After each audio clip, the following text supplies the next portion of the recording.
Sejam bem-vindos ao meu podcast, onde eu, Francisco Gouveia, estou à conversa com alguém.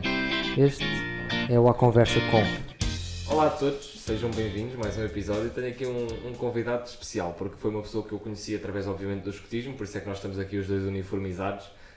E de facto foi uma inspiração, principalmente a termos de pensamento crítico sobre o caminheirismo, sobre a pessoa que eu sou e, acima de tudo, que papel é que eu posso assumir ativo dentro do agrupamento e fora dele. Nós ainda agora estávamos a falar tudo sobre como é que as coisas estão, como é que as coisas não estão, e basicamente a nossa conversa vai ser sempre assim, e espero que este episódio também seja, porque no fundo eu e o Mac posso considerá-lo um amigo, posso considerar uma pessoa a quem eu chego e pergunto-lhe a opinião sobre as coisas e ele dá-me uma opinião sempre honesta, pelo menos eu acredito que sim, e eu igual, portanto temos sempre conversas super interessantes. Dar-vos um contexto de como é que eu conheci o Mac, não é? Eu estava no meu primeiro cenáculo, na altura, era um cenáculo online, e o Mac foi um convidado, foi um orador, já nem sei de que fórum. E entretanto, no final do fórum perguntaram, têm dúvidas para os oradores?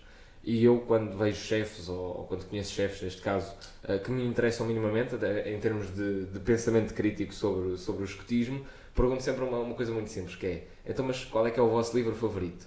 Porque há muitos dirigentes no CNE que têm livros favoritos dentro do CNE, ou seja, aquilo que é editado para nós, mas também há muitos que têm livros de fora. E eu faço sempre esta pergunta porque assim temos sempre noção do que é que anda para aí. Na altura, o Mac respondeu-me auxiliar do chefe escuta. E eu já conhecia o livro, mas tinha de perguntar o porquê, tinha de ir atrás. E entretanto fui falando com ele e fui conhecendo-o melhor. Mas antes de mais, e antes de eu te apresentar ainda mais com mais glamour e etc., explica quem é que é o Mac. Ok, então, olá a todos. O meu nome na verdade é Nuno Alves, mas ninguém me conhece nos escuteiros por Nuno Alves, toda a gente me conhece por Mac ou MacIver, e por isso é que o Francisco me trata por Mac. E então, eu tenho 51 anos, sou casado, tenho 3 filhos, sou escuteiro no agrupamento 42, Penha de França, em Lisboa, e bem, atalhando caminho, como é que eu vim para os escuteiros, acho que é capaz de ser o mais importante ou interessante aqui. Por isso eu tinha na altura 18 anos, 17, 18, e tinha um amigo meu que estava nos escuteiros. Entretanto ele disse-me, anda lá e tal, vai ver e tal, e eu fui, andei lá, digamos um ano lá, mas que não estava propriamente, nem sequer estava a fazer caminho como aspirante, ia lá de vez em quando, pronto. E depois ao final desse ano, uma outra pessoa que talvez tu não conheças, mas que era o Pedro Isidoro, que fazia parte também da Penha, disse-me, pá, e tal, anda lá e tal, tu vais ver que... E isto vai já direto para os livros. E eu na altura disse-lhe que sim, ok, mas há coisas que têm de se mudar e tal. E ele, sim, por isso é que eu preciso de ti, que és uma pessoa que, basicamente, ele convenceu-me, esfregou-me o ego e eu lá fui. E eu lembro perfeitamente que a primeira coisa que, depois de eu dizer ok, foi irmos ao depósito de material e fardamento, ao DMF, que ficava na Rua da Fé. Isto já tem muitos anos, como é óbvio. E então ficava na Rua da Fé e fomos lá comprar o básico. E o básico começava logo pelo escotismo para rapazes. E então eu trouxe o escotismo para rapazes para casa e comecei-o a ler. E li-o aquilo de uma penada. E sinceramente, o ler o escotismo para rapazes para mim foi assim, uma espécie de epifania, porque eu li aquilo e disse, meu Deus, é mesmo isto. Eu revi-me completamente naquilo. E pronto, e depois fui fazendo o meu caminho. Pronto, caminheiro, não fiz promessa de pioneiro. Aliás, na altura nem sequer havia pioneiros, eram exploradores séniores. E pronto, depois fiz a promessa de caminheiro, fui caminheiro, depois dirigente, e pronto, e basicamente cá estou. A propósito dos livros, do que tu estavas a dizer, eu costumo dizer aos meus caminheiros, acho que também se calhar já te disse isto a ti, que é, no nosso caminho, no nosso trilho, nós, muita da aprendizagem que fazemos-la por intermédio dos nossos chefes, não é? E os nossos chefes, mesmo sem querer, podem nos induzir em erro, ou podem nos dar leituras que não são as mais corretas sobre o método escotista, sobre o que é que cá andamos a fazer, entre aspas, vá. E eu costumo dizer uma coisa que é, nada como ir beber à fonte. Não é?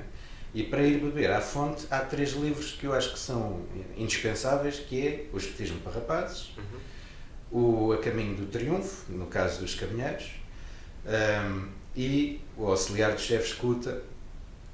Eu sei o que é que te disse na altura, lembro perfeitamente do que é que disse na altura, que é uma frase que aparece no Auxiliar do Chefe Escuta, em que BP se refere a o que é o chefe ideal, o que é o dirigente ideal. E ele diz que o chefe ideal é o homem rapaz, ou seja, é aquele indivíduo que já é adulto, que é um irmão mais velho dos escoteiros, dos seus rapazes, porque na altura quando o livro foi escrito o escotismo era só para rapazes, mas que não se esquece do que é ser rapaz, quer dizer, ele já é adulto, já tem, no meu caso, 51, mas não se esquece do que é ser criança, do que é ser jovem, das ambições que se tem nessa idade, das descobertas que se fazem, não é? E deve ter sempre na sua mente, não queria dizer liderar, mas liderar, no exemplo que dá, deve ter sempre essa ideia em mente de não se esquecer do que é ter aquela idade. Sim, quer ser jovem, no fundo. Eu acho que há aí 2 coisas que eu acho extremamente brilhantes, porque tu falas de questões que estão dentro do Auxiliar de Chefe Escuta, mas com outros termos, não é? Há uma das partes em que Baden-Powell começa a explicar então como é que nós cativamos os jovens, não é? E começa a comparar aquilo com um pescador. Que tipo de isca é que o pescador usa? O pescador não vai usar comida que ele gosta, não é? Nós não vamos pendurar um bocado de picanha ou um bocado de um bitoque numa cana de pesca para atrair os peixes, ou seja, não dá, fisicamente não é tangível. E ele diz mesmo, nós temos de adaptar o isco que nós usamos para atrair os jovens, seja dentro do movimento para eles criarem mais ação, ou seja de fora dos agrupamentos, dos núcleos, para induzi-los para dentro, é criar um isco que seja favorável para eles, seja uma coisa que seja para a geração deles. E isso só dá mesmo com essa segunda questão, que é a questão do homem-rapaz, ou seja, o não ter medo de ser o jovem líder. Porque isto aqui depois já entra numa dinâmica, e eu também gostava de encerrar o livro, porque eu acho que depois há muito que nós podemos falar para além do livro. Mas dos capítulos é exatamente o escotismo de forma geral. E logo a primeira linha é uma coisa que me deixa a refletir muito, e pelo menos na altura quando eu li pensei, uau, ok, então isto faz sentido, e agora sim sou contra certas coisas dentro do CNE, exatamente porque leio isto como sendo a base do escotismo, e o escotismo é um movimento mundial, nós achamos, o escotismo é o CNE. Não, o escotismo é o CNE, a AEP, é as guias, ou seja, o escotismo é tudo. E o escotismo, diz Baden-Powell, é um jogo de jovens sob a direção deles mesmos, em que os irmãos mais velhos podem oferecer aos mais novos um ambiente saudável e encorajá-los a praticar atividades saudáveis que os ajudarão a desenvolver o civismo. E está mesmo a negrito a primeira frase, que é: o escotismo é um jogo de jovens sob a direção de eles mesmos. Exatamente. E eu acho que isto é muito importante, principalmente agora nos tempos que nós andamos a viver, nos últimos anos e tudo, porque tu também és testemunho de quase de uma revolução interna do CNE, que foi os caminheiros de repente acordaram. Não é? De repente os caminheiros deixaram de ser recursos adultos dos agrupamentos e passam a ser jovens em formação a nível nacional, ou seja, começamos a admitir isso, porque havia raras exceções, e pelo menos aquilo que eu tenho falado com vários dirigentes é que, sim, é verdade, havia certos clãs que funcionavam mesmo e que tinham um método pedagógico e integravam os jovens e formavam-nos, mas também havia muitos clãs que não existiam e que simplesmente quando um jovem chegava aos 18 anos, mesmo que quisesse entrar para caminhar, mesmo que começasse a fazer o percurso de noviço a caminheiro, certamente era dentro de uma equipa de animação, e isso não é o ideal. Portanto, ia-te picar os miolos, ia-te perguntar assim, o que é que tu achas que é, sem ser essa questão do homem-rapaz, qual é que achas que é a principal utilidade que o auxiliar do chefe escuta traz a um caminheiro? Porque nós falamos do caminho a triunfo, nós falamos do impela a tua própria canoa, o escotismo para rapazes tudo bem, assim, mas o auxiliar de chefe escuta não é para caminheiros, para assim dizer, entre aspas, não é? No fundo é óbvio que qualquer um destes livros é bom para qualquer leitor.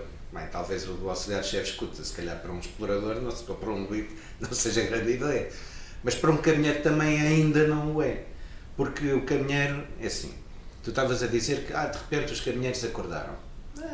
Eu discordo um bocadito, porque eu lembro-me de ser caminheiro, e lembro-me, na altura ainda não havia núcleos no sentido em que existem hoje. Havia, na região de Lisboa, havia apenas um núcleo, que era o núcleo do Oeste, e toda a restante região era, digamos, administrada diretamente pela Junta Regional. E os caminheiros, na minha altura, nós íamos aos conselhos regionais. Bem, também o Conselho Regional era sempre em Lisboa, pronto. Não andava a pular pelos núcleos como é agora. Mas na altura, o Conselho Regional era em Lisboa. E nós íamos e participávamos e integrávamos. E eu lembro-me, por exemplo, de ser caminheiro e no São Jorge de 94, peço desculpa, foi em Vila Franca. Quem organizou o São Jorge para a 4ª secção foram 3 caminheiros. Por isso, dizer que os caminheiros acordaram agora, eu não concordo com essa. Acho que os caminheiros já estão despertos há muito tempo.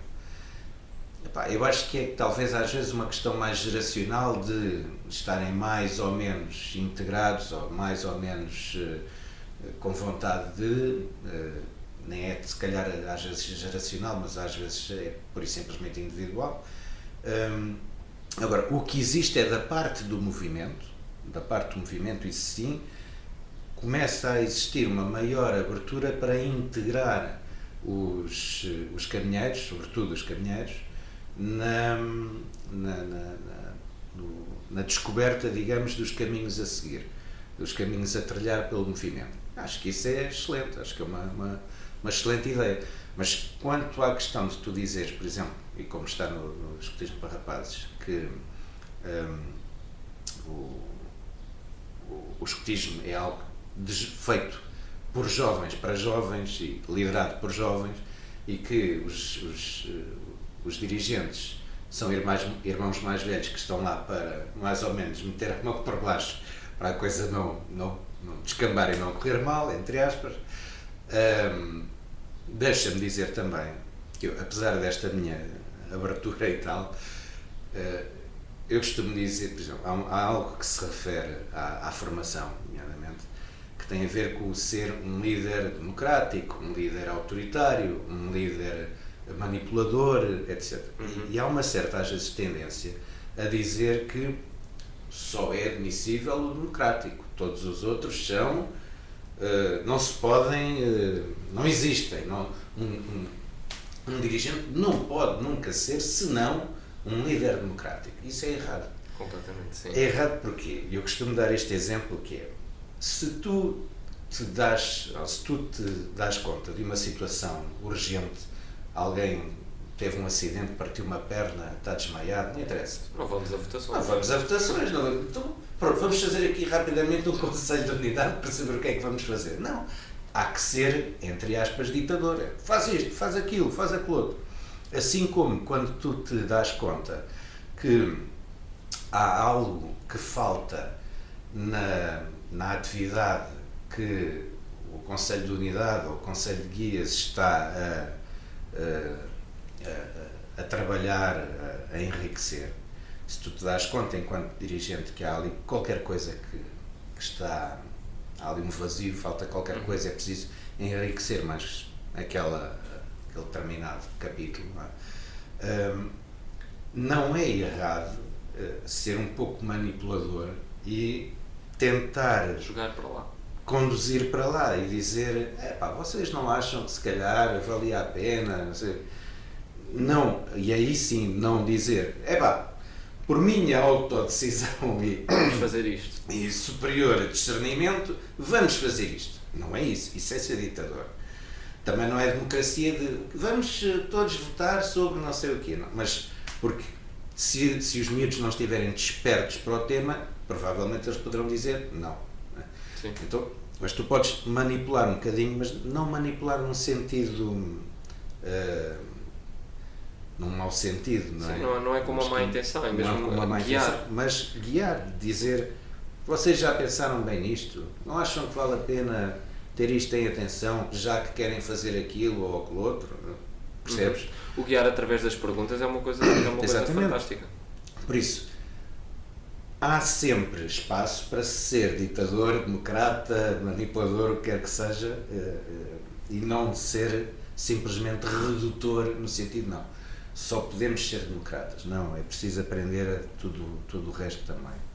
Eu concordo plenamente e acho que, e agora voltando assim uns 5 minutinhos atrás no tempo, eu quando digo que os caminheiros acordaram agora, não é que os caminheiros estivessem completamente a hibernar, não é? Ou seja, eu concordo contigo no facto em que os caminheiros, e também nós podemos ver isso, e quando nós vamos ver as fotos e tudo, o 25 de Abril não estavam os velhotes na rua, estavam os jovens. Portanto, normalmente as revoluções, quem leva a bandeira à frente são as gerações, são os jovens. Sim. Porque também estão mais propensos a tomar um risco, mesmo quase, às vezes não tão calculado. E os caminhões também dentro da CNE muitas vezes assumem isso.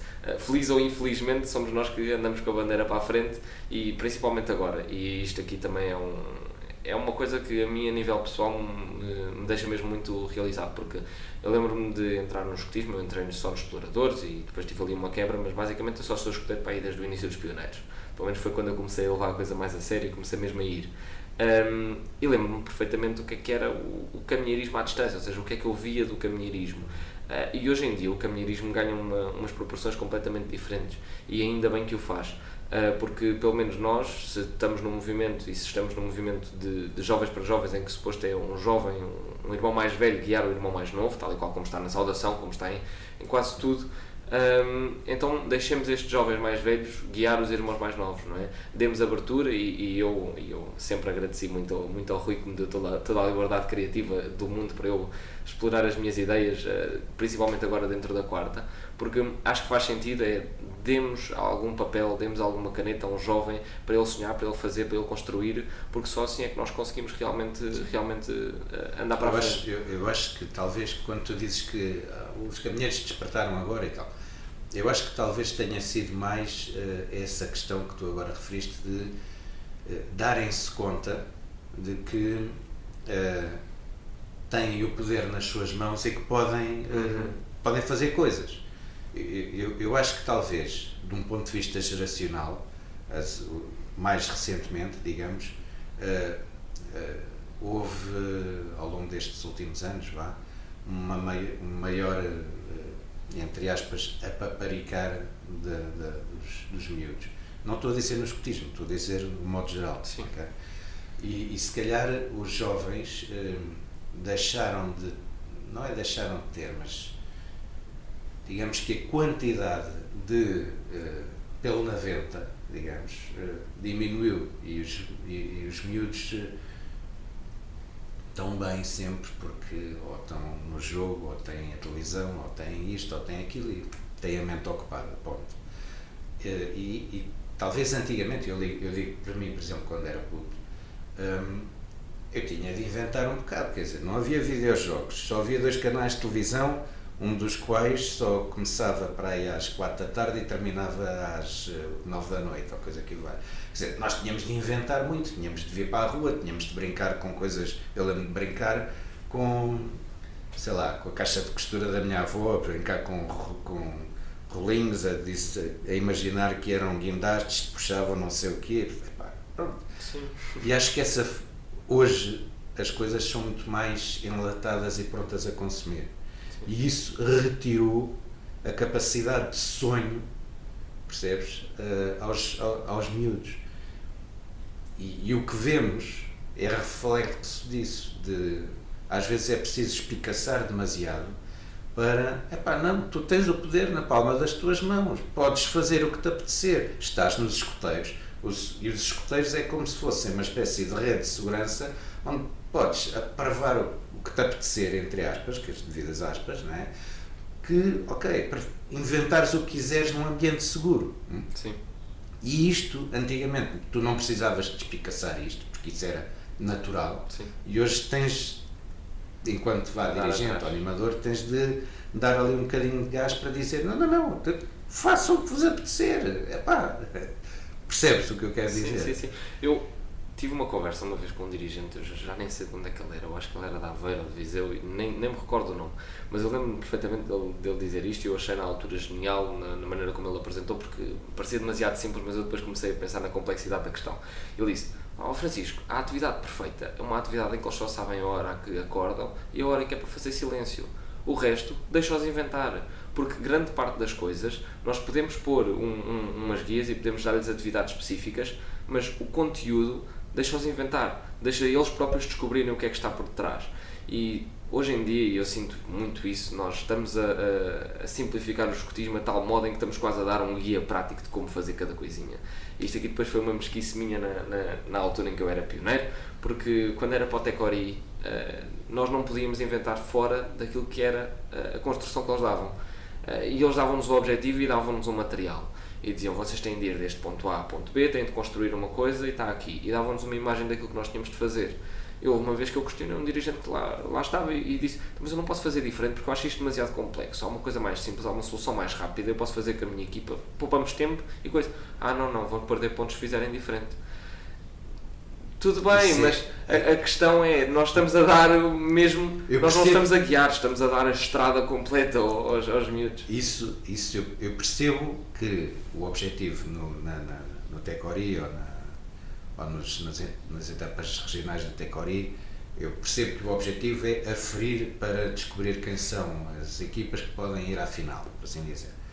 Ok, eu aí posso dar de barato que tem de ser assim, porque é a única maneira de aferir. Mas também não é impossível, mas lá está, depois introduz subjetividade na escolha e isso depois pode ser complicado de gerir. Mas lá, nos agrupamentos não é impossível, por exemplo, pontuar a criatividade, sair fora da caixa, por assim dizer. Não vejo nada contra, acho que é uma excelente ideia. Quanto a essa questão de o ideal é saber a hora a que acordar e saber a hora a que dormir e no meio façam o que quiserem, aí eu já é extremamente radical, ou seja, é o outro ponto do espectro. Eu acho que às vezes falhamos, entre aspas, eu aí procuro nunca fazer isso, e os meus caminheiros são testemunha, tu defines a atividade, ok, começa aqui e acaba ali, e pelo meio vão ter de fazer isto, ok? Mas tu tens de dar espaço para o convívio, tens de dar espaço para descansar, tens de dar espaço para trocar ideias, tens de dar espaço para essas coisas que não são propriamente tipo montar uma tenda ou construir não sei o quê. Sim. Porque isso é importante, isso é muito importante. E principalmente hoje em dia. Eu às vezes assisto a atividades que aquilo é às 18h03 fazer não sei o quê, às 18h07 tananana. E os putos, quer dizer, são metidos num espartilho em que têm de fazer aquilo tudo e depois só falta a campainha não, para ser eu já assisti também. A situações em que está na hora de começar a fazer o jantar, mas como ainda não se acabou a atividade, que se lixe a hora de começar a fazer o jantar, porque temos de acabar a atividade que estava no programa. Isso aí eu acho errado, mas super errado. É assim, eu acho pessoalmente que há coisas que são têm mesmo, não se pode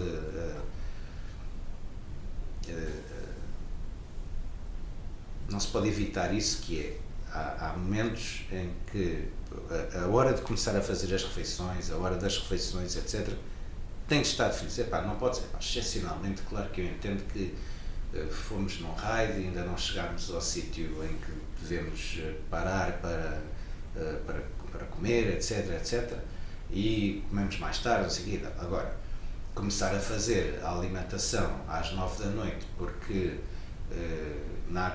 e estamos em campo, não estamos parados, não vamos a caminho não sei do quê, e só começamos a fazer, como está a dizer, a alimentação às 9 da noite, porque às 6, quando era suposto começar a fazer a comida, ainda não se tinha terminado a atividade que estava no programa. Não, os dirigentes têm de ter, isso aí para mim têm de ter jogo de cintura suficiente e planos B e C e D e E e F para as situações que possam acontecer. E às vezes, eu lembro, por exemplo, uma vez estávamos acampados à beira-rio e houve ali um momento em que tinha de, entre aspas, encher-se chouriços. E eu lembro-me que me pus a fazer uma competição entre patrulhas em que tinham de atirar aquelas pedras bem lisinhas e contavam os saltos na água. Não é? E cada patrulha só podia atirar 3 pedras e tinham de escolher o melhor atirador de pedras para o rio e tal. Tivemos ali, já não me lembro, se calhar meia hora ou assim, a atirar pedras para o rio, que é literalmente encher chouriços, mas tu pegares no chouriço e o conseguires montar ali uma coisa que seja entusiasmante, etc, etc, e que esteja imbuída do espírito, do imaginário da atividade, é excelente, é ótimo. Porque se não contribuir para mais nada, contribui, por exemplo, para o espírito de patrulha deles. Quem é que vai atirar a pedra? Não, sou eu. Não, pera, porque quantas pedras é que tu já tiraste na vida? Já só tirei uma e tal. Não, tu não podes ser, tem de ser outra. Isto está a contribuir para o escotismo também é escotismo. Pois é. Não, os jovens têm de ser eles próprios a tomar as decisões. Isto acho que é uma linha condutora desde o início da nossa conversa aqui. Eu e o Rui, que já há uns anos atrás dizíamos uma coisa que era, atualmente o sistema de progresso entretanto já houve umas alterações, mas digamos a primeira versão era na base de objetivos educativos para cada secção e cumprir aqueles objetivos educativos. E os objetivos educativos estavam definidos como, e acho que tu sabes disso, eu não quero dar um exemplo que não esteja de acordo exatamente com o que lá está escrito, mas é pouco mais ou menos, quer dizer, os objetivos são um pouco gerais, digamos, não é bem gerais que eu queria dizer, mas não são objetivos concretos, mensuráveis, como alguém que eu conheço gostaria que eu dissesse. Não são objetivos mensuráveis, são coisas a atingir à medida de cada um, por assim dizer. E vou dar aqui um exemplo. Consideremos, por exemplo, o objetivo contribuir para o espírito de equipa, assumindo as responsabilidades inerentes à sua função, por exemplo. Ok, isto eu compreendo o que é que isto quer dizer. Agora o sistema já levou a alguma alteração, mas há algum tempo atrás, há uns anos atrás, dizer isto a um explorador ficava a olhar para ti tipo, o quê? Espera aí, mas é para fazer o quê? Como assim? E quando eu e o Rui, por exemplo, éramos putos, a coisa funcionava de outra maneira, que era, vão montar a tenda. E a gente ia montar a tenda. E depois tínhamos de andar à chapada, entre aspas, estica daí, não, estica daí, espera, temos de fazer assim, tu esticas aí e vocês os dois e tal.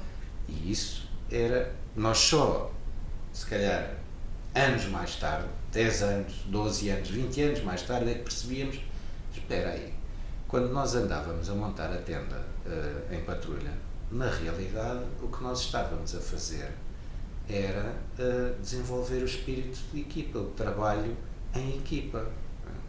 Hoje é um bocadito ao contrário, vamos desenvolver o trabalho em equipa. Como? O que é que vamos fazer?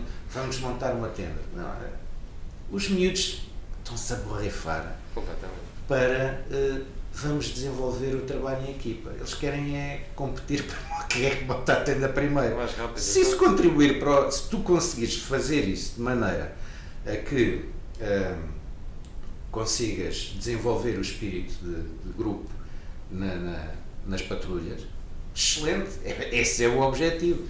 Já o trisavô, como eu costumo chamar ao BP, já o trisavô dizia que o objetivo final disto tudo é o caráter, é moldar o caráter das gerações vindouras. Sim. Porque o ir para o campo, montar tendas, fazer raids e não sei o que e tal, isso são apenas ferramentas. São ferramentas para atingir o golo final, que é moldar o caráter das gerações futuras. Fazê-los cidadãos participantes, ativos, com valores, que estejam integrados na sociedade, que dela façam parte e que nela intervenham para deixar o mundo um pouco melhor do que aquilo que encontramos. Basicamente é isto. E eu não acho que discordei em nenhuma vírgula daquilo que tu disseste. De facto, há aí um conceito que tu falas que era diferente há uns anos e hoje em dia nós temos de fazer isto nas atividades, que é deixar espaço para o nada, não é? Deixar espaço para o convívio, deixar espaço para assar uma chouriça, deixar um espaço para falar e etc. E eu sinto esta dificuldade, este atrito nos grupos a que eu me associo dentro do CNE, porque as pessoas tentam encher o máximo o horário possível e temos de tirar o máximo de objetivos desta atividade, mas quem é que precisa de apresentar progresso, então mas vamos fazer isto, este vai apresentar aquela especialidade, etc. Isto porquê? Porque a maior parte das vezes tudo isto e tudo aquilo que nós falamos que é o espaço vazio que faz tanta falta dentro das atividades hoje em dia, eram coisas que aconteciam na sede sempre, não é? E isto aqui, o Rui tem espicaçado os miolos também em relação a esta questão, nós vamos para a sede, e isto aqui não sei se é um problema também vosso a nível local e de clã, mas vamos para a sede tratar de burocracias, não é? Ou seja, sempre que vamos para a sede, é para estarmos dentro da sede, é para reunirmos, é para tratar de papelada, é para andar de um lado para o outro, é para decidir o que é que vamos fazer na atividade, etc.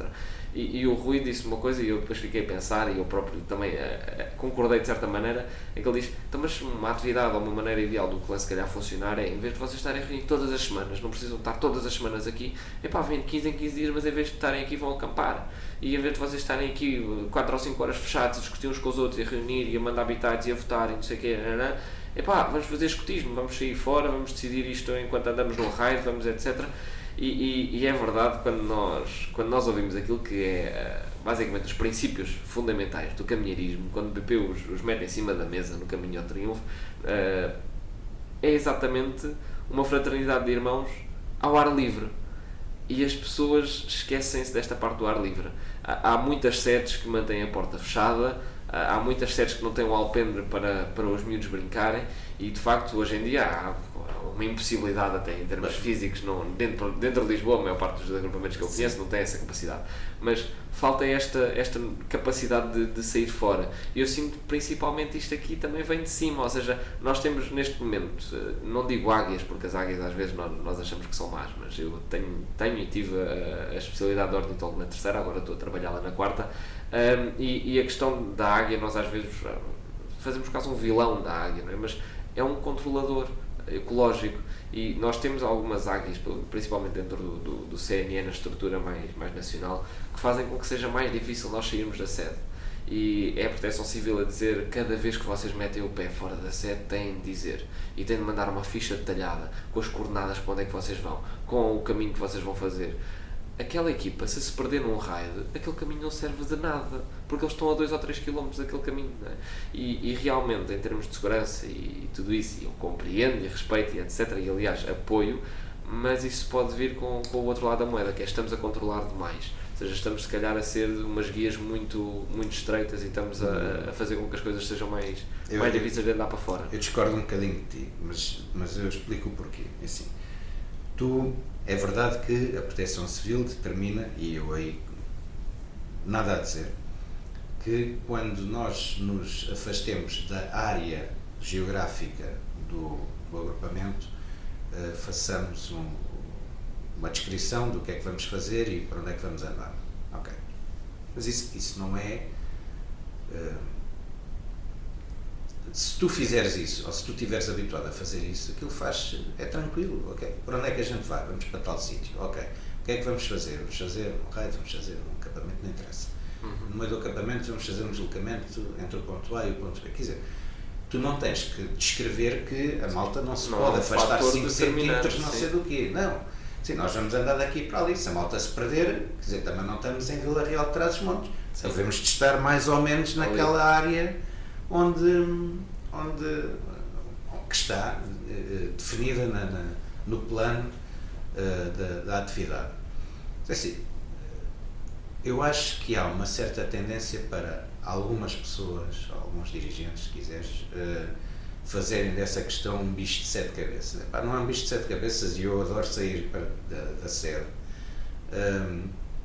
Mas quer dizer, por exemplo, eu sair da sede e andar dentro da cidade de Lisboa, epá, estou dentro da cidade de Lisboa, quer dizer, não preciso de fazer um plano de proteção civil se for da Penha de França à Graça. Mas não exageremos, não. Isso nem 8 nem 80. Agora, se eu for fazer um raid, se eu fazer um acampamento para fora do Concelho de Lisboa ou assim, sim, aí já com certeza irei fazer o plano de atividade, se for para Sintra, por exemplo, que é já aqui ao lado. É óbvio que vou fazer um plano de prevenção e segurança para a atividade e dar conta disso. Mas isso demora o quê? 10 minutos, um quarto de hora a fazer no computador? Epá, não é um fator determinante, de certeza, não vai ser isso. Não é por causa disso que vem mal ao mundo. Agora, é preciso haver abertura e capacidade e discernimento e vontade e tudo mais, e sonho, para sair da sede. Eu vou dar aqui um exemplo mais... Agora entre aspas, há pouco tempo tínhamos a pandemia. E tu deves te lembrar, com certeza, que houve uma altura em que, durante a pandemia, aos fins de semana, só se podia sair de casa até à 1 da tarde e a partir da 1 da tarde tinhas de estar fechado em casa. Sim. Isto, entre aspas, mas basicamente é isto. Durante a pandemia, eu procurei, sempre que foi possível, sair de casa, ou seja, sempre que não estávamos verdadeiramente confinados, porque também houve alturas em que estávamos confinadíssimos, mas sempre que foi possível sair de casa, eu procurei sempre reunir o clã. E, porque não podíamos estar em espaços fechados e não podíamos estar mais do que X pessoas por metro quadrado, etc, etc, fomos reunir para onde? Para a rua, como é óbvio, não é? E nós nunca deixámos de fazer escotismo, nunca deixámos de fazer o progresso, de fazer os PPVs de cada um, etc, etc, nunca deixámos de fazer isso. A questão é que fizemos o quê? Sobretudo na rua. Sabes qual foi o resultado? A malta ia sempre. A malta, só pelo facto de poder sair de casa, de não estar confinado e poder ir para a rua, apareciam todos sempre. Isso foi espetacular, foi muito fixe, muito bom o escotismo que o meu clã fez durante o confinamento. E nos momentos em que estávamos verdadeiramente confinados, mantivemos as reuniões por Zoom, com plano de, ok, então nesta reunião vamos fazer isto, naquela reunião vamos fazer aquilo. Havia sempre um ou dois que estavam responsáveis pela gestão, digamos, de cada uma dessas reuniões. Havia sempre um tema, havia um ateliê para dar, o que fosse, percebes? Por isso, ao longo do tempo da pandemia, nós continuámos sempre, mas sempre, a fazer escotismo, fosse via digital, não é? Fosse, sempre que foi possível, na rua. E fomos para o Castelo de São Jorge, fomos para o Jardim do Caracol da Graça, fomos para um sem número de sítios fazer escotismo. Sim. Eu também sinto isso, ou seja, eu sinto que é verdade, há estes fatores limitantes, há estas águias a pairar, não é? Mas, e isto aqui era a conclusão que eu queria chegar, e acho que tu, no fundo, deste assim uma volta e disseste mesmo, não concordo muito, mas acho que, e era acho que eu queria chegar, que é, nós não podemos olhar para estes fatores limitantes como uma coisa que nos fazem não sair da sede. Aliás, é mais um desafio, é mais um dragão para o São Jorge, é mais uma coisa que nos vai dar oportunidades educativas, e em vez de nós estarmos a olhar para as oportunidades educativas e estavas a falar do sistema de progresso ser muito abrangente, é verdade, mas o bom dele também às vezes ser abrangente é que estas pequenas coisas servem também para a nossa formação e servem para que nós caminhemos com o nosso espírito crítico e tudo aquilo que nós nos orgulhamos tanto de ter, consigamos olhar para aquilo que fazemos e o meu guia de clã, o João Carita, é o delegado de proteção civil do agrupamento, ou seja, é um caminheiro, está no último ano e é ele que trata da proteção civil do agrupamento inteiro. O delegado do ambiente do meu agrupamento também é um caminheiro. Exato. Ou seja, nós devemos responsabilizar as pessoas e, acima de tudo, também esta questão das tarefas tornam-se mais fáceis se nós pudermos em prática aquilo que nós estamos sempre a falar, que é o sistema de patrulhas. Porque todas as funções ficam um bocadinho mais simples se nós realmente pusermos os cargos a andar, não é? Antigamente, os dirigentes não tinham jarreteiras verdes, eram vermelhas. Não sei se sabes disso. Não fazia ideia. Então, pronto, antigamente os dirigentes usavam jarreteiras vermelhas. Porquê? Porquê é que os dirigentes usavam jarreteiras vermelhas? É simples. Porque o dirigente era considerado um caminheiro, porque repara, o escotismo vai, ou no CNE, é de Lubita a Caminheiro, certo? Quando tu chegas a caminheiro, tu, se tudo correr bem, entre aspas, partes para seres caminheiro para o resto da tua vida, para seres alguém que pratica o que aprendeu como um peregrino, sem morada fixa, que se dá, que serve ao longo do seu caminho em direção ao homem novo. O dirigente usava jarreteiras vermelhas como símbolo, se quiseres, de que ele era sempre um caminheiro cujo objetivo era servir, só que o fazia agora junto dos seus irmãos mais novos, enquanto que em caminheiro não tinha propriamente a função de dirigir miúdos, né, nas outras secções. O dirigente dirige as secções, mas como um caminheiro que serve, percebes? Por isso é que a malta usava as jarreteiras vermelhas. Se tu me disseres, tens pena de não usar as jarreteiras vermelhas? Tenho, porque eu acho que ok, agora temos as jarreteiras verdes, que é da cor do lenço, assim como as outras secções, mas perdeu-se o imaginário, percebes? Perdeu-se a simbologia, perdeu-se o porquê porque raios dirigentes, se têm um lenço verde, usam jarreteiras vermelhas. Sim. E eu sinto que nós temos uma simbologia, mesmo assim dentro do CNE, extremamente forte. Nós temos um projeto educativo mesmo muito bem feito e muito bem construído. Sim. E há certas coisas que às vezes vou refletindo e pergunto mesmo o porquê, quase como se fosse uma criança ainda com 8 ou 9 anos, e desculpem a todos, mas eu ainda sou um bocado. E de facto no outro dia comecei a questionar-me, então, mas porquê? Porquê é que se chama albergue? Porquê é que o sítio onde os lobitos chamam covil, não é? Porquê é que o sítio onde nós reunimos nos caminhões se chama albergue? E depois comecei a pensar, albergue normalmente é um termo usado para peregrinos, não é? E realmente é uma casa onde nós descansamos ao final do dia, depois de termos feito uma caminhada, depois de termos andado, depois de termos feito serviço ou termos peregrinado. E eu acho extremamente rico nós começarmos a questionar as coisas, e não é preciso, e eu acho mesmo que isto aqui é um erro comum. Nós estávamos a falar há bocado de especificar demasiado os detalhes das atividades. Às 6h03 vão fazer isto, às 6h07 vão fazer acolá. Mas às vezes também é importante nós termos noção daquilo que nos rodeia, acima de tudo também em termos de projeto educativo, para conseguirmos simplificar as coisas para dar aos jovens, porque às vezes as pessoas começam a mandar habitados para o ar e etc, e eu, Francisco, só com estes pensamentos críticos, só com esta coisa de mas porquê é que se chama albergue, é que eu consigo realmente explicar, então, mas porquê é que é importante estar simbologia no nosso albergue? Porquê é que é importante haver um local para reunirmos no nosso albergue? Porquê é que é importante sairmos do nosso albergue? Porque um peregrino que fica no albergue todas as semanas não é um peregrino, não faz caminho, é óbvio, não é? E se nós chamarmos isto à simbologia, muito mais facilmente conseguimos conduzir o escotismo e conseguimos conduzir o... Concordo absolutamente com finalmente uma coisa que nós concordamos. Eu acho extremamente importante esta questão de não haver uma distinção entre caminheiros dirigentes de uma forma tão chocante, não é? Porque nós às vezes vemos, principalmente dentro do CNE, e eu faço parte da estrutura nacional, ou seja, faço parte do Departamento Nacional de Ambiente, e não foi a primeira vez que eu senti, nós próprios dentro da equipa já comentámos, nós fomos convidados para ir dar uma formação, ou quer que seja um sítio qualquer, e é verdade, eu sou caminheiro, tudo bem, mas eu estou dentro daquele departamento por alguma razão, porque eu tenho um expertise dentro daquela área que a maior parte dos escoteiros não tem. E isto aqui é uma coisa que às vezes faz confusão, mas às vezes eu também dou, obviamente, o benefício da dúvida, porque se fosse ao contrário, muito provavelmente faria o mesmo erro. Mas eu, simplesmente por ser caminheiro, sou tomado como simplesmente é mais um participante da atividade, e tratam-me como tal, e mesmo que eu vá dar um ateliê ou etc, tratam-me como se fosse um caminheiro, e não é não me respeitam no sentido em que estou ali à procura de respeito, porque obviamente quem anda aqui à procura de respeito e glória não anda no sítio certo nem pelas razões certas.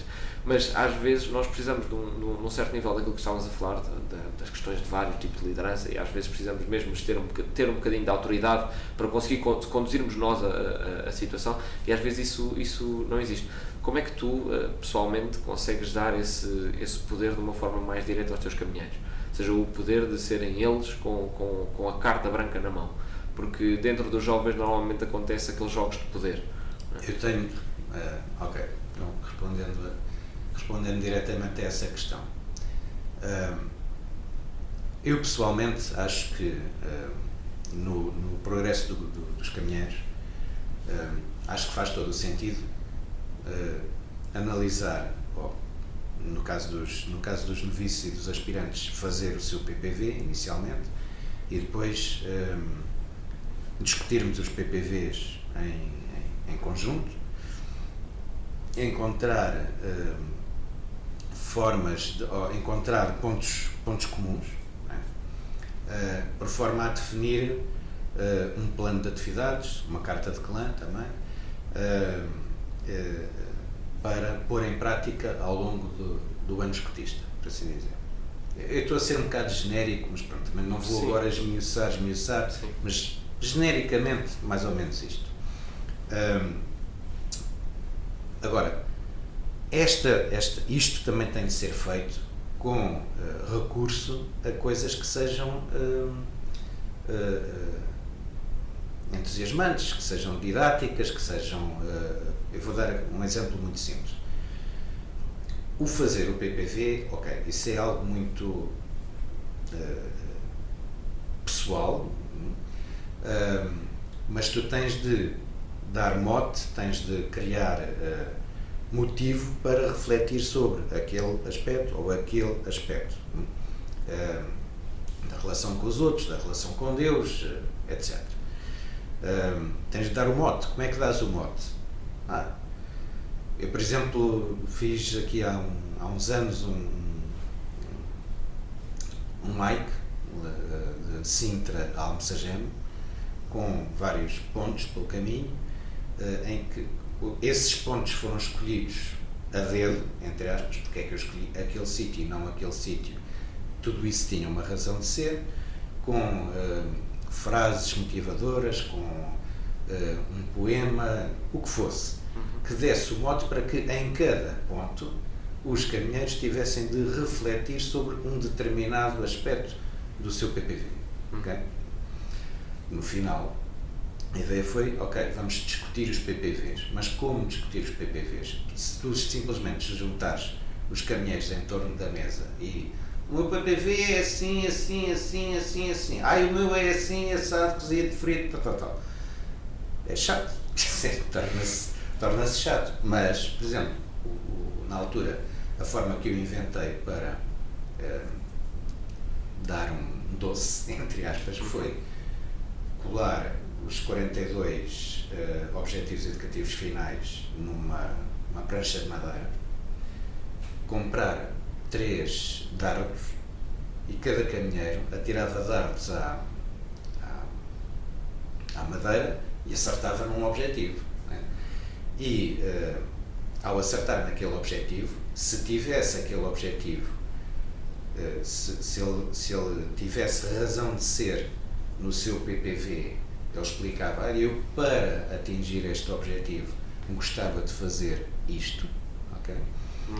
Mas se ele não tivesse nada para aquele objetivo, podia dar a vez a outro, e então esse ficava com os dardos e dava um mote para aquele objetivo, uma atividade a fazer que ele gostava de realizar, e depois pronto, e continuava assim, ou seja, um jogo para discutir os objetivos, discutir, trocar ideias sobre os objetivos. O que no final resultava em quê? Mas um jogo com regras. Só podes atirar 3 dardos, tens 10 segundos para fazer não sei o quê, etc, etc. Percebes? Claro. Porque se tu pura e simplesmente não defines regras para o jogo, podes ficar ali num loop. Ok? ok? Vão ficar a discutir sempre o mesmo. Tens de criar regras para que haja movimento, para que haja ação, não é? No final o objetivo era o quê? Era que eles conhecessem os objetivos e as atividades que cada um queria realizar ao longo do ano escotista, criar pontos de junção. Isso levou aqui a que ao longo do ano houvesse ateliês sobre, não importa o quê, que estavam a cargo desses elementos. Ou seja, lembro, por exemplo, de ter um ateliê de política.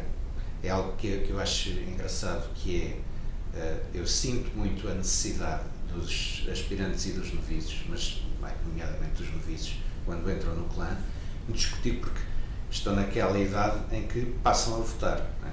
Eles têm muita necessidade de discutir, mas a gente vota para quê, o que é isso dos partidos e para que é que serve, etc, etc. Então eles criaram um ateliê em que dois deles tinham de definir as regras, etc, para jogar esse jogo. E, por exemplo, uma das coisas foi cada um tinha de tirar de um saco um partido, ok? Tinha de sortear um partido e, fosse qual fosse a tua ideologia própria, sim, tinhas de defender a ideologia daquele partido. Okay. E tinham de entrar definiram também temas a discutir em conjunto.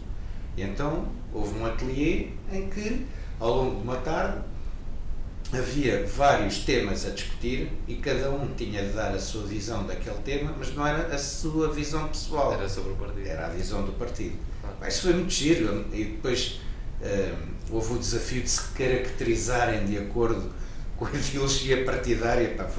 Isso também é óbvio que caracterizarem-se de acordo com a ideologia partidária é um estereótipo, não é?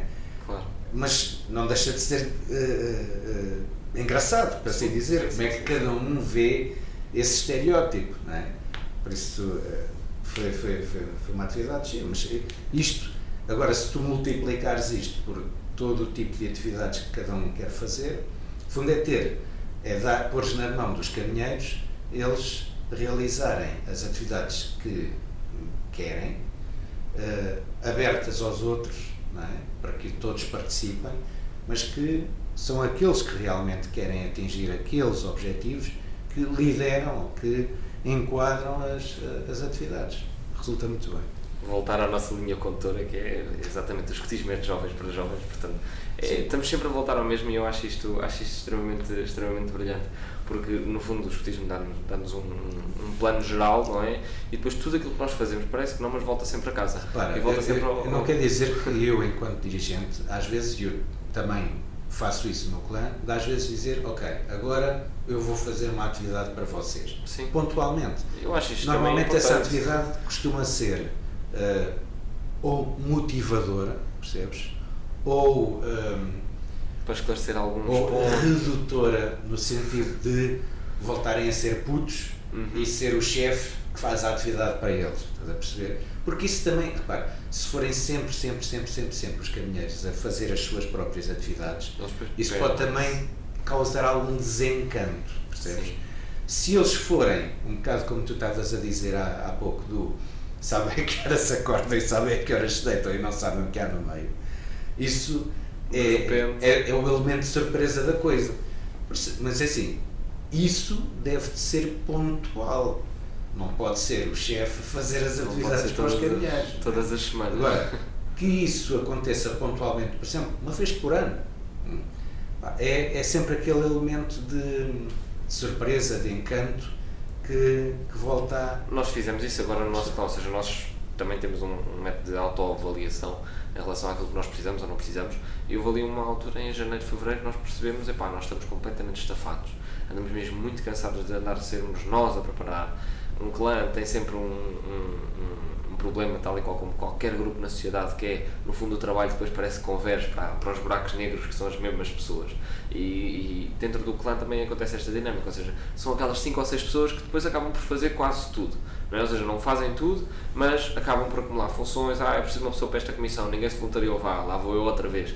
E são sempre estas mesmas pessoas. E eu acho que foi extremamente bom, porque nós pusemos os nossos chefes a preparar a atividade para nós irmos a Drave, e foi extremamente bom porque, pelo menos eu, Francisco, que normalmente estou envolvido na idealização e na concretização dos projetos de clã, estar lá e estava completamente relaxado. Não é? Eu sabia que tinham tratado as listas de material, sabia que tinham tratado as emendas, sabia que tinham tratado os horários, sabia que não me ia atrasar. Eu estava relaxado numa atividade e eu pensava, quando é que foi a última vez que eu estava assim, não é? E isso também acaba por mostrar erros meus, ou seja, se calhar eu devia estar assim em todas as atividades, porque se estivesse bem preparado eu conseguia estar assim, não é? Também pode ter os dois lados da moeda.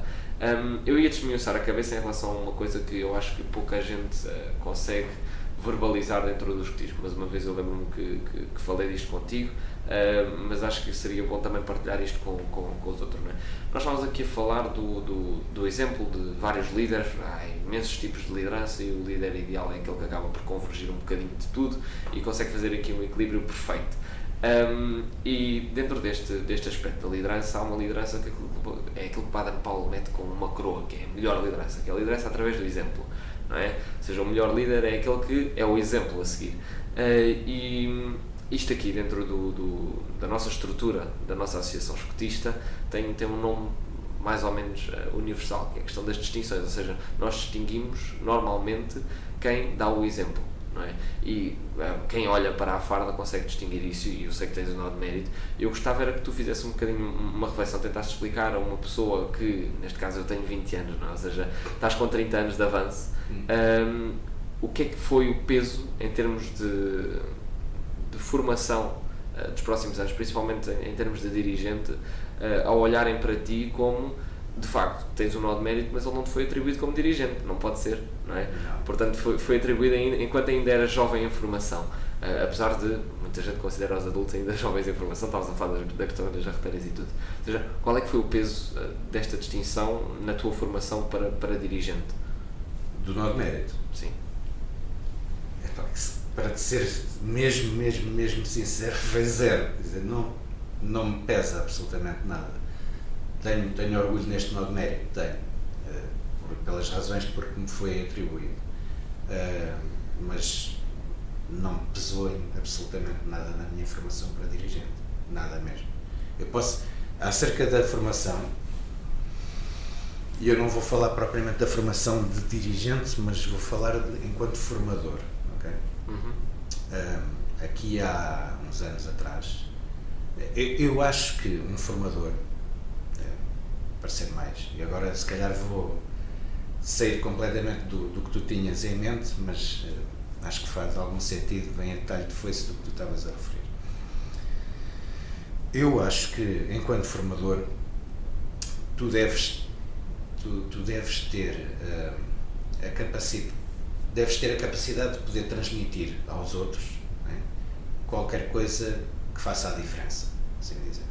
E por isso, apesar de eu sempre ter gostado da formação, eu nunca me arrisquei, digamos, a ser formador, porque eu achava que não tinha ainda o estofo suficiente para, percebes? E só há relativamente pouco tempo, há 5 anos talvez, para aí, à volta de 5, 6 anos, é que eu me aventurei a isso, porque achei que, eu já tenho 40 e tal, sou casado, tenho filhos, já vivi um bocado, tenho uma profissão, etc, etc, etc. Por isso eu posso transmitir mais qualquer coisa. E agora repara nisto. Tu podes-me dizer, mas um formador para transmitir qualquer coisa, basicamente precisa de ter conhecimentos ou competências ou o que quer que seja sobre o tema da formação. Sim, é verdade. Mas eu acho que não é só isso. Tu precisas, enquanto formador, para seres um bom formador, certo, tu precisas de dominar o assunto da formação, mas precisas de ter o estofo, o tempo, a experiência que podem fazer a diferença a transmitir esses conceitos. Exatamente. Porque uma coisa é ter os conceitos e outra coisa é ter a experiência deles, de os ter vivido, de que forma, em que circunstâncias, etc. E isso tudo faz parte do formador. Okay? E então, eu só me aventurei nisso aqui há, como estava a dizer, 5 ou 6 anos, porque achei na altura que, ok, eu já tenho o estofo e a experiência suficientes, quer a nível escotista, quer fora, né, para aportar qualquer coisa de útil ao outro. Mas na altura também estava numa situação em que, enquanto dirigente, enquanto chefe de clã, questionava-me um bocado sobre se eu ainda tinha algo a passar aos jovens, ou se a minha diferença de idade face aos caminheiros já era um gap demasiado, no generation gap. E eu estava ali um bocado tipo, será que eu ainda tenho qualquer coisa para lhes dar? Se calhar o melhor é retirar-me dos jovens e procurar fazer a diferença junto dos futuros dirigentes, dos adultos, digamos, e por isso a formação também. Então isto passeava-se aqui na minha cabeça. E entretanto, depois outra coisa que também se passeava na minha cabeça era: eu estou aqui porque tenho qualquer coisa para dar, porque realmente eu quero fazer a diferença, porque eu quero dar. Porque esse foi um pensamento que eu sempre tive na minha mente a partir do momento em que recebi o convite para ser dirigente. Foi, sim, eu quero ser dirigente porque eu quero retribuir aquilo que recebi. Isso foi uma coisa que esteve sempre na minha mente desde o início. E neste momento, que há 5 ou 6 anos, havia essa questão do, ok, eu quero continuar a retribuir o que recebi, mas se calhar já não pode ser com os jovens, se calhar eu já não faço a diferença, se calhar junto dos jovens eu já não faço o clique. Né? E pensei, se calhar talvez possa fazê-lo junto dos futuros dirigentes. E aí entrou também a formação, percebe? E tinha isto muito na minha mente e depois cheguei a ter um momento em que pensei, mas tu estás a querer fazer isto por ti ou pelos outros? E aí foi um ponto chave, porque eu pensei, se tu estás a querer fazer isto por ti, chegou a altura de saíres. Se tu estás a querer fazer isto pelos outros, ok, mas pensa bem se estás a querer puxar o lustre ao ego ou se estás a querer dar-te aos outros, porque se for para puxar o lustre ao ego, já cá não estás a fazer nada. Exato, era isso que eu estava a dizer, ou seja, não estás no sítio ideal, não estás no sítio certo. E na altura tive a sorte de me ter cruzado, eu não digo que é a sorte, foi Deus que me pôs no caminho, de me cruzar com alguém que fez a diferença para mim e que me disse, tu ainda estás cá para... Eu não vou dizer o que é que ele me disse, não vou dizer as circunstâncias da coisa, mas ele fez a diferença para mim. E ele foi um daqueles momentos em que tu sentes que Deus está ao teu lado e que te está a transmitir o caminho a seguir. E eu percebi que, não, ainda há mais para fazer, ainda há mais coisas para fazer. Foi muito bom. Sabes que eu ainda no outro dia comentava no episódio com o João da nossa EP do Cenáculo, o facto de nós no nosso dia a dia temos muito caminho de muros e de facto isso aí só mostra que ele existe e que ele anda no meio de nós. Bem, já passou mais de 1 hora, ou seja, já passou 1 hora, isto aqui a conversa dava pano para mangas. Depois fazia uma coisa que se calhar eu não quero que deixe de passar foi o facto de o MEC este ano, eu quando estava a idealizar aquilo que seria o nosso ciclo de cenáculo com o André, comecei a tentar verbalizar aquilo que o MEC era para o André e comecei a tentar explicar, não estás a perceber, ele tem mesmo uma cabeça bem fora da caixa e ele pensa e ele deixa de dar-te liberdade, ele ajuda-te e ele é super prático, etc. E eu acho extremamente importante e é para tentar também fazer o meu ponto geral, quando nós falamos deste tal escotismo de jovens para jovens, não é? Nós também temos de deixar estes jovens adultos formarem os jovens mais novos e acho extremamente importante também darmos estes papéis de consciência e de responsabilidade, principalmente a dirigentes que têm uma experiência em ser jovem escoteiro, porque hoje em dia também não há essa valorização, não há esta distinção, e o Rui uma vez trocou uma ideia comigo de, mas devia haver uma maneira de distinguir quem é que foi escoteiro e quem é que não foi escoteiro, porque isso às vezes faz a diferença, de facto, e não sei se teria de ser no uniforme, não sei, pode ser mais um ponto para o próximo episódio, mas de facto há aqui muitas realidades envolvidas no escotismo, e o mais bonito é que nós conseguimos fazer uma convergência delas todas e conseguimos realmente pôr pessoas que nunca pegaram num tronco na vida, nunca pegaram numa corda, ou nunca nasceram como eu em Coimbra e não passavam lá os verões, e conseguimos pô-los realmente a ser líderes jovens e a levar o movimento para a frente, e isso aí é o bonito do escotismo. Eu tenho de fazer a minha parte de youtuber, muito entre aspas, e pedir que vocês comentem, que partilhem, etc. Se gostaram da conversa. Se vocês querem que isto aconteça outra vez, digam, está bem. Porque, e eu já disse isto, e isto agora não é segredo para ninguém, os convidados vão se voltar a repetir. Porque se isto são pessoas com quem eu gosto de conversar, o objetivo é mesmo prolongar estas conversas. Não se preocupem, porque eu vou continuar a falar comigo mesmo quando isto desligar, e ainda bem que é assim. Meco, obrigado pelo teu serviço, obrigado pelo exemplo que tu és, acima de tudo. E mesmo assim eu acho extremamente bom que conseguimos partilhar um pouco destas pessoas que nos dão uma luz, e uma luz não é uma coisa que nos encandeia os olhos e nos deixa sem maneira de andar para a frente. É acima de tudo, porque isto era aquilo que nós estávamos a falar quando estamos a puxar o nosso ego, quando estamos tudo, esses são os focos do CNS, são aqueles chefes e etc que parece ser, estás a olhar para uma fogueira muito forte. Não é isso que nós queremos nos escotismo, nós queremos é luzes que nos deem um caminho a seguir, e é isso que nós precisamos todos. Tens alguma coisa a dizer? Não, olha, agradeço apenas o convite. Eu sei que falo pelos cotovelos, aliás não sou o único, mas foi uma conversa animada, e quando quiseres estou às ordens, por assim dizer. Faltaram imensos temas, faltaram imensa conversa, isto obviamente uma hora também não dá para muito mais, mas espero que tenham todos gostado, e é isso, tá bom? Obrigado. Obrigado.